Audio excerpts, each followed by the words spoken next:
하나님의 뜻 그리고 그분의 말씀을 따라 순종하는 삶을 산다고 하여서 꽃길이고 또 비단길과 같은 평탄한 삶이 이어진다는 보장은 꼭 있지 않습니다.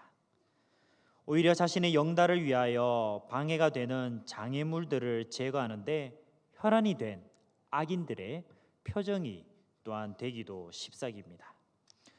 그런데 이러한 악인들의 준동, 단순한 견제가 아니라 의인의 생명과 또한 모든 것들을 위협하는 수준에 있는 것이라면 의인은 어떻게 해야 하겠습니까? 악인들의 자리까지 함께 내려가서 그들과 함께 뒹구르며 맞설 수도 없을 것입니다. 그렇다고 하여서 자신의 삶의 자리를 내팽개치고 정처 없이 숨을 수도 없는 노릇입니다. 오늘 우리가 읽은 이 시편 17편은 바로 이와 같은 상황 가운데 놓여 있는 다윗이 하나님께 간구하고 기도하는 내용을 담고 있습니다. 악인의 위협, 그들의 엄청난 고난 가운데 직면해 있는 다윗이 우리가 어떻게 또한 그가 해결해 가는지를 함께 살펴보고자 합니다. 이런 상황에서 그는 하나님께 어떻게 기도하였고 또 하나님께 어떠한 자세로 나아갔는지를 살펴볼 수 있습니다. 그래서 오늘 우리의 삶의 길을 밝히 비추어 주시는 말씀의 등불로 삼을 수 있기를 소망합니다. 다윗은 어떠한 사람이었습니까? 우리는 그가 늘 하나님의 말씀을 따라 걸어 나아가던 인물임을 잘 알고 있습니다. 흠이 없고 입으로 죄 짓지 않는 삶을 살고자 하나님과 사람 앞에서 고군분투하곤 했습니다. 하지만 그를 대적하는 악인은 압제하는 일을 넘어서서 생명까지 그에게서 빼앗으려 합니다. 실제로 하나님의 영이 자신을 떠나 다윗과 함께 머무는 것을 본 사울이 그에게 어떻게 대항하였습니까? 그 이후로 다윗의 생명을 빼앗고자 자신의 온 힘을 다하는 사울, 다윗의 대적의 모습을 볼 수 있습니다. 결국 다윗은 이러한 사울의 칼과 생명의 위협을 피해 여러 곳곳을 전전해 다니고 맙니다. 아마도 이 시의 배경은 다윗이 전전긍긍해하며 도망치던 가운데 특별히 마온 황무지와 엔게디 요새를 전전할 때로 생각해 볼 수 있습니다. 특별히 배경대학을 들으시는 분들께서는 이것이 바로 염해사의 왼쪽 옆에 있는 이 십광야와 유대광야를 지나고 있다는 사실을 잘 아실 것입니다. 죽을 위기의 고난에 처한 다윗은 그 고난을 과연 어떻게 해결하고 어떻게 극복해 나가려 하고 있습니까? 다름 아니라 사울이 자신을 죽이려는 이 절체절명의 위기 속에서 스스로의 힘으로 이 문제를 해결하려고 하지 않습니다. 사실 그에게 힘이 전혀 없었던 것은 아닙니다. 실제로 다윗 주변 사람들의 고백을 우리가 잘 알고 있듯이 하나님이 주셨다고 자신 있게 말할 수 있을 만한 정말 좋은 기회를 완벽한 순간을 두 번이나 마주하였습니다.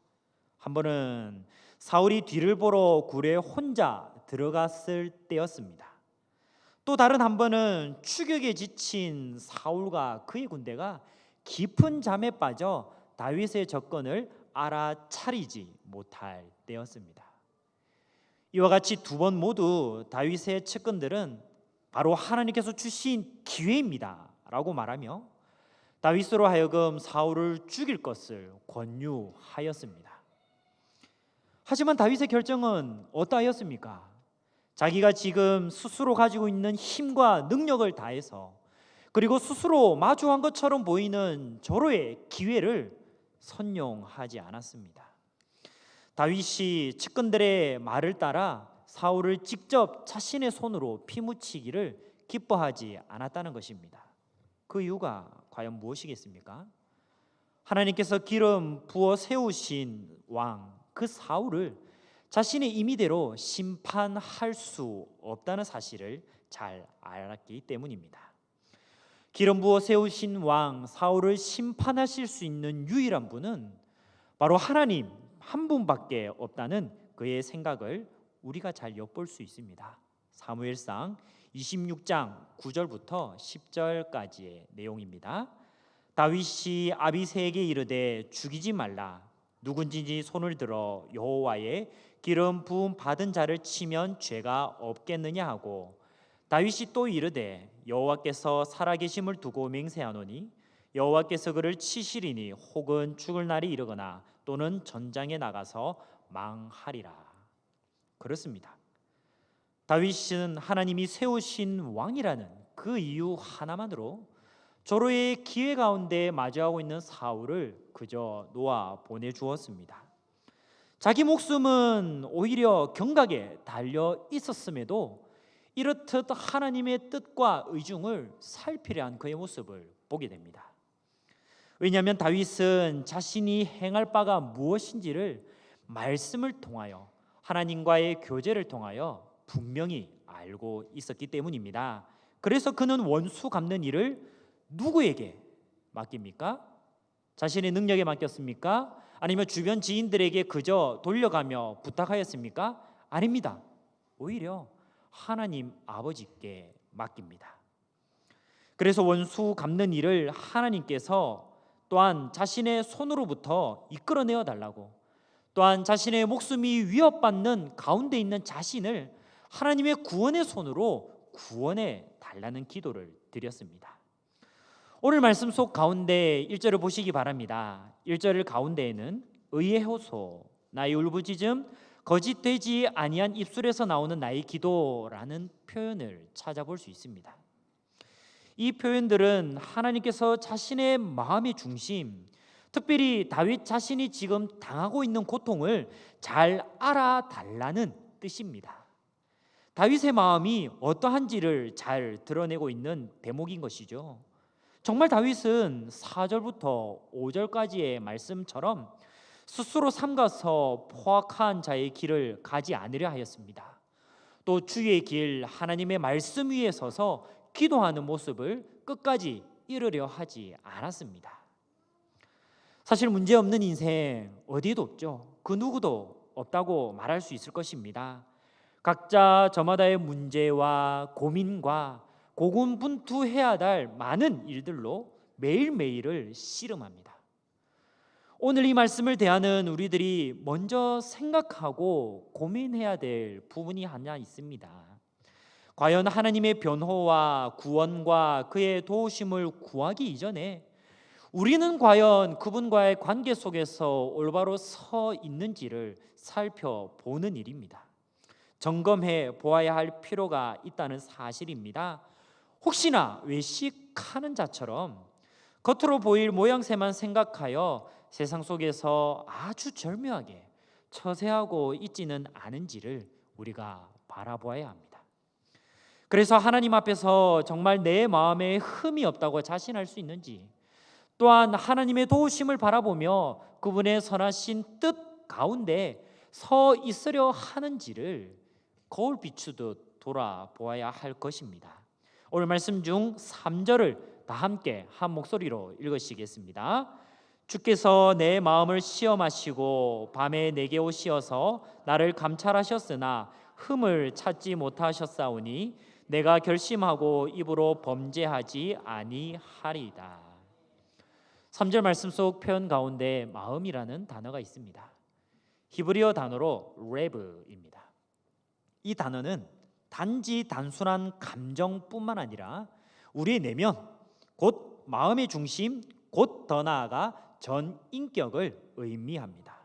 따라서 겉으로 드러난 외향의 모습뿐만 아니라 오늘 지금 말하고 있는 화자인 다윗의 이 내면까지, 마음의 중심까지, 그의 전 인격적인 삶 또한 하나님께서 찾아와 시험하셨다는 것입니다. 다윗의 내면까지도 하나님께서 시험하시되 그 확인하시는 밤 가운데 아무런 흠도 그에게서 찾지 못했음을 우리가 발견합니다. 이러한 다윗의 고백에는 그동안 올곧게 말씀을 따라 살아온 지난날에 대한 자신의 삶에 대한 자신감이 묻어납니다.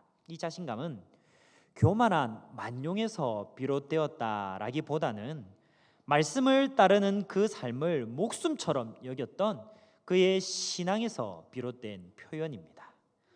이처럼 하나님 앞에서의 정직한 삶은 그분 앞에서 강력하게 호소할 수 있는 근거가 된다는 사실을 우리가 보게 됩니다. 말씀 따라 살기 위하여서 그와 같이 생명과 온 정신을 다하여 걸어보신 적이 있으십니까? 우리는 우리의 문제를 앞에 두고 얼마든지 하나님 앞에 나아갈 수 있습니다.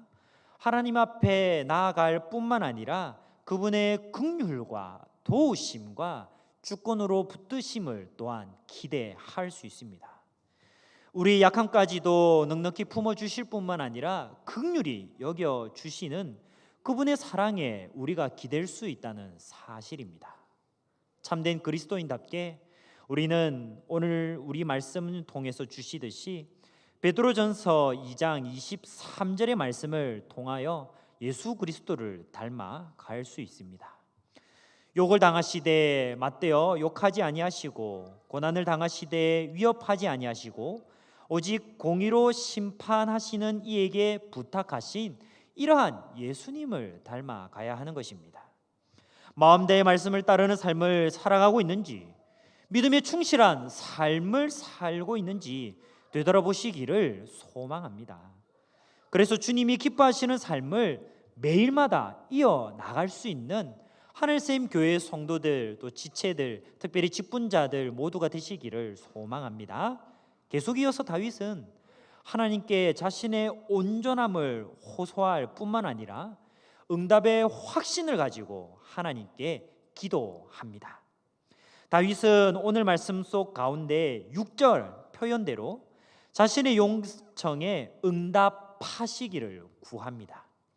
또 7절 말씀처럼 자신을 구원하시고 또 8절 말씀처럼 지켜주시기를 간구합니다. 특별히 다윗은 주의 기이하고 놀라울 만한 그 사랑을 나타내 보여달라고 요청하기도 하였습니다. 오늘 말씀 중 7절의 말씀입니다. 주께 피하는 자들을 그 일어나 치는 자들에게서 오른손으로 구원하시는 주여, 주의 기이한 사랑을 나타내소서. 여기에서 사랑으로 표현된 히브리어 단어는 헤세드입니다. 이 히브리어 단어 헤세드는 일반적인 연민, 긍휼 또는 동정심만을 의미하지는 않습니다.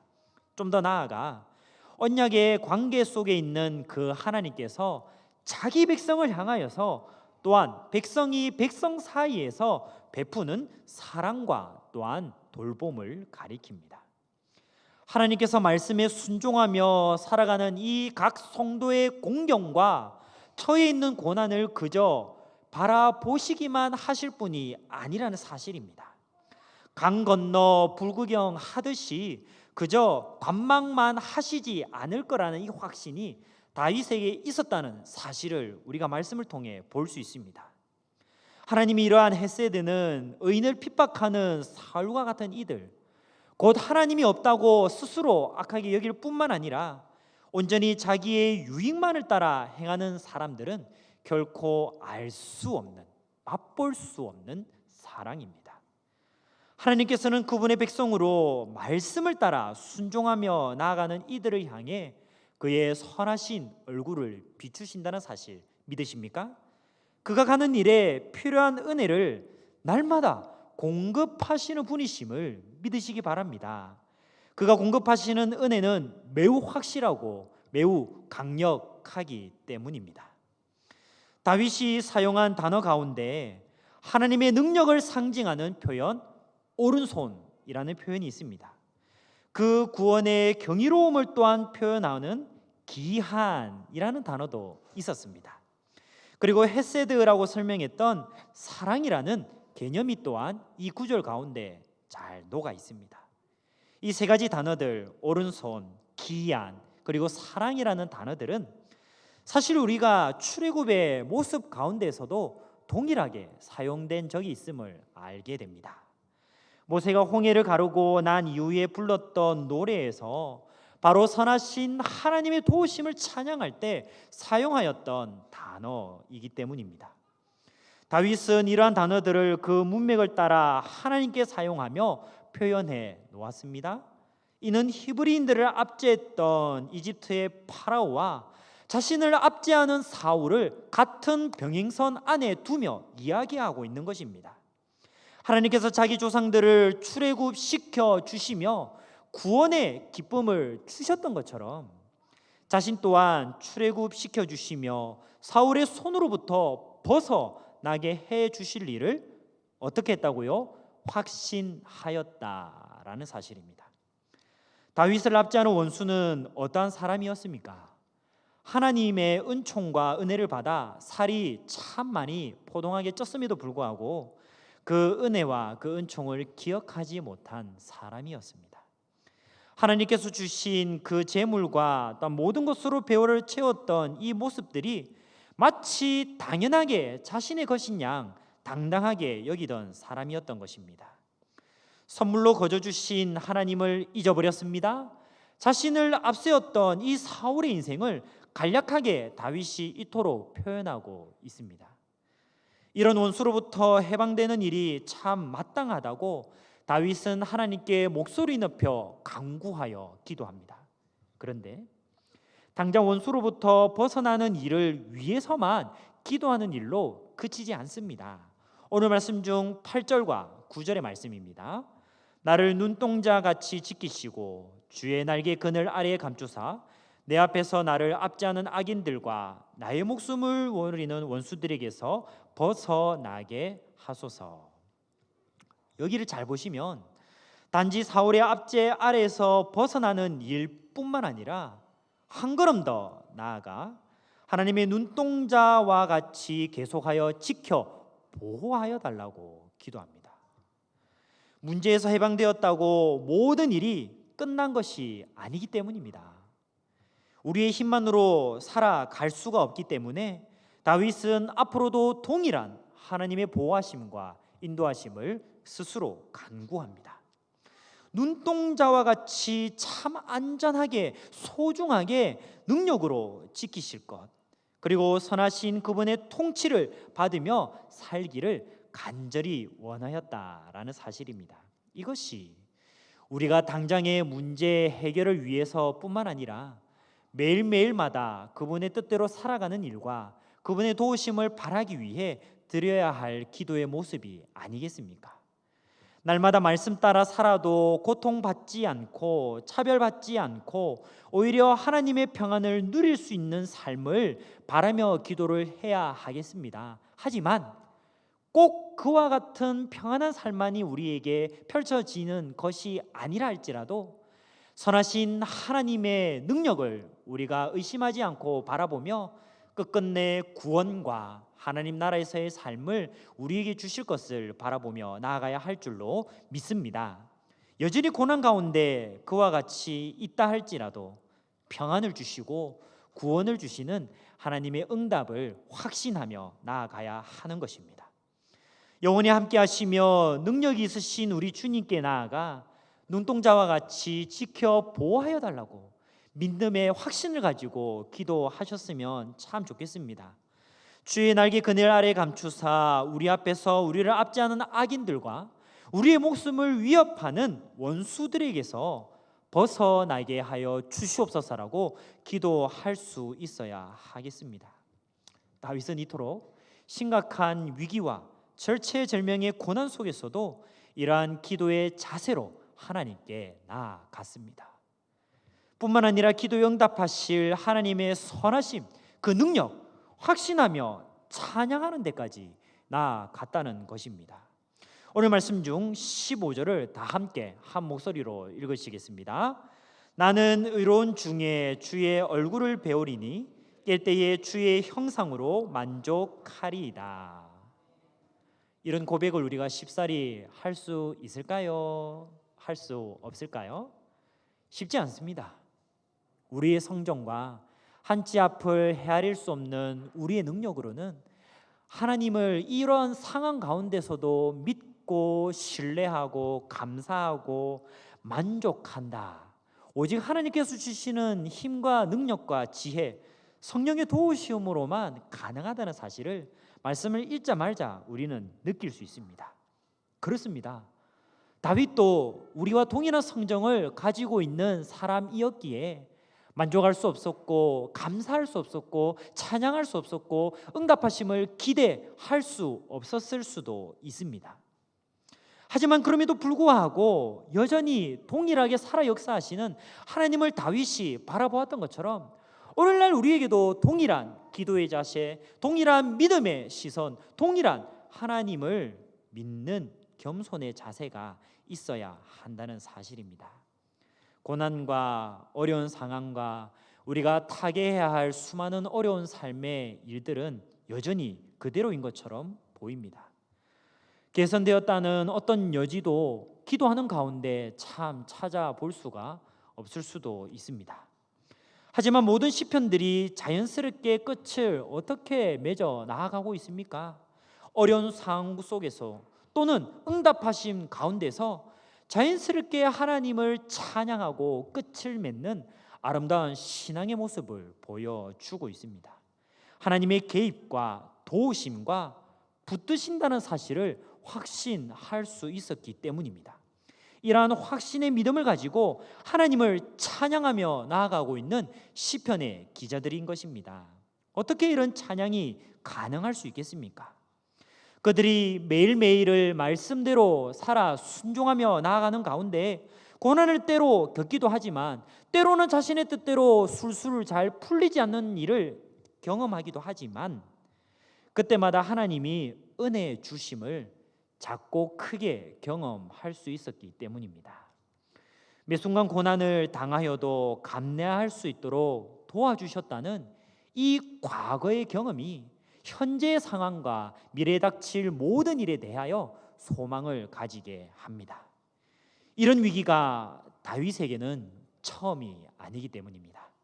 삶의 변곡점마다 모든 중요한 삶의 기로에마다 하나님께서 은혜 주셨음을 경험하고 또한 확신하고 찬양하는 가운데 잊지 않았음을 우리가 말씀을 통해 바라보지 않습니까? 엄청난 이변의 위기 속에서도 하나님께서 나와 함께 하시기에 어떠한 상황과 어떠한 위기 속에서도 동일하신 하나님, 동일하신 하나님의 성품, 동일하신 하나님의 능력, 동일하신 하나님의 도우심을 이와 같이 믿고 찬양할 수 있었습니다.